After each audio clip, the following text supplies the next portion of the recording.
Welcome back. Whether it's Pride, the Raptors, or the upcoming Caravana, the streets of Toronto are really bustling these days with celebrations. But as we saw at the Raptors parade, large crowds, well, there's a risk of injury. So who is liable when someone is injured at a large public event like this? Joining us this morning is personal injury lawyer and founder of Kotak Law Group, Nanish Kotak. Good to have you this morning with us.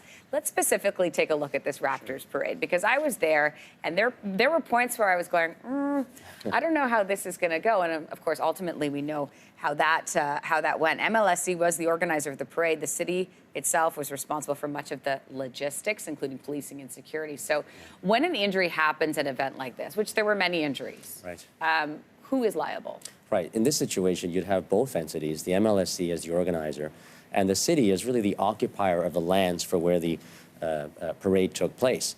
So there's a duty on both organizations, the city, obviously, and the MLSE, to take reasonable care to ensure that those who are involved or participating in the parade are not confronted with some unusual danger.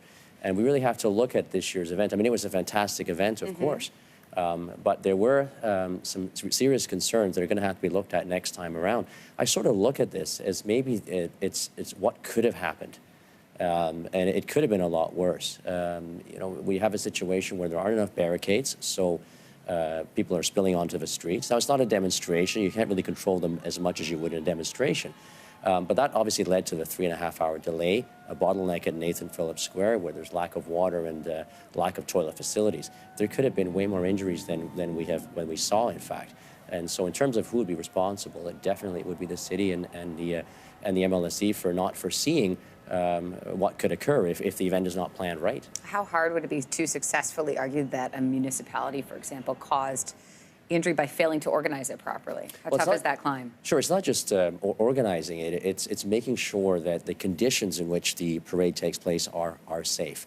You know, the type of planning that should go in is they should look at events that have occurred throughout North America for parades, similar sporting events, and look at what happened there, look at the good things that occurred and some problems that occurred, and foresee that and be careful with that. It is their lands, and certainly it's not just the MLSE, it's a city as well, it's their property, and they should act to ensure in a reasonable way that people are safe who are participating and attending the event. So where do we go from here? What's the advice here? Right. I think, for example, look at the Pride Parade, how that's done. Now, granted, they have a whole year to prepare, but the type of things that they do, for example, the floats.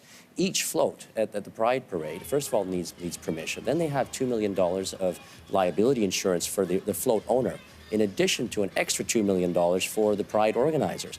It puts people on notice. It makes them a little cautious in terms of how things are done. Yeah.